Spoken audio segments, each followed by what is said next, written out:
তীব্র তাবুদাহে পথচারী ও শ্রমজীবী মানুষের মাঝে মডেল রিপোর্টার্স ক্লাবের পক্ষ থেকে বিনামূল্যে মিনারেল ওয়াটার ও খাবার স্যালাইন বিতরণ করা হয়েছে। মঙ্গলবার 30শে এপ্রিল সকাল 11টায় ফতুল্লা মডেল থানার সামনে এই বিনামূল্যে মিনারেল ওয়াটার ও খাবার স্যালাইন বিতরণ করা হয়। এই সময় প্রধান অতিথি হিসাবে জেলা আওয়ামী লীগের সাবেক সাংগঠনিক সম্পাদক ও ফতুল্লা থানার যুবলীগের সভাপতি মীর সোহেল আলী উপস্থিত থেকে এই মিনারেল ওয়াটার ও খাবার স্যালাইন বিতরণ কার্যক্রম শুরু করেন।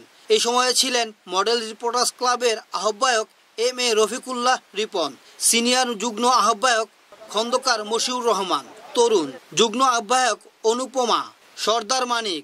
অনুষ্ঠানে আরও উপস্থিত ছিলেন মডেল রিপোর্টার্স ক্লাবের সদস্য মোহাম্মদ কাইয়ুম আলী, জাহাঙ্গীর আলম জনি, ইমাম হোসেন সুমন, মোহাম্মদ মনির হোসেন ও মোহাম্মদ রিপন খন্দকার প্রমুখ। এই সময় প্রধান অতিথি হিসেবে জেলা আওয়ামী লীগের সাবেক সাংগঠনিক সম্পাদক ও ফতুল্লা থানার যুবলীগের সভাপতি মীর সোহেল আলী বলেন, মডেল রিপোর্টার্সের সাধারণ মানুষের মধ্যে, খেটে খাওয়া মানুষের মধ্যে, ভ্যান চালক, ট্রাক চালক, অটো চালক, রিক্সা চালকের মধ্যে যেই পানি বিতরণটা হইল, এটা একটা ভালো সমাজের একটা ভালো দিক। এগুলোতে সকলের বিত্তবানদের এগিয়ে আসা উচিত, কারণ আমাদের দেশে যে প্রচণ্ড গরমটা পড়ছে, এই গরমটা মনে হয় 70-75 বছরে এরকম গরম আর হয় নাই। এটাকে আমাদের ওভারকাম করতে হলে সকলের সহযোগিতা লাগবে এবং আল্লাহর কাছে আমরা সকলেই মনে হয় আস্তাগফিরুল্লাহ দোয়া পড়া ক্ষমা চাইতে পারি। আল্লাহ বৃষ্টি দেন, আল্লাহ বৃষ্টি দেন। আল্লাহর কাছে দোয়া চাওয়া ছাড়া আমাদের আর কোনো রাস্তা নেই।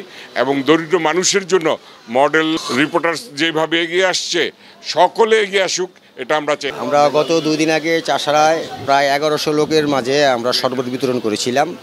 আজকে এখানে প্রায় 250-র উপরে মানুষের মাঝে, 264 জন মানুষের মাঝে আমরা মিনারেল ওয়াটার এবং একটি করে স্যালাইনের প্যাকেট দিয়েছি। তো এখানে আজকের আয়োজনের মধ্যে আমাকে যে আমার সিনিয়র যে যুগ্ম আহ্বায়ক আছেন, আমাদের তরুণ ভাই, আমাদের 2 জন সদস্য আছেন, এম শহীদুল্লাহ রাসেল এবং কাইয়ুম আলী, ওনারা আমাকে সার্বিকভাবে সহযোগিতা করেছেন। তো আমার সেই সদস্যদের প্রতি আমি আহ্বান রাখবো, আগামীতে দেশ ও জাতির কল্যাণে, সমাজের মানুষের কল্যাণের জন্য যদি আরও বড় কোনো দুর্ভোগ যদি নামে, আমরা সবাই হাতে হাত কাঁধে কাঁধ মিলিয়ে আমরা সাধারণ মানুষের পাশে থাকব। এটাই আমার আশা এবং প্রত্যাশা যে ইনশাল্লাহ দেশের যে কোনো মুহূর্তে, যে কোনো পরিস্থিতিতে আমাদের নবগঠিত মডেল রিপোর্টার্স ক্লাব ফতুল্লার প্রতিটি সদস্য আমরা দেশের সাধারণ মানুষের পাশে থাকবো ইনশাআল্লাহ।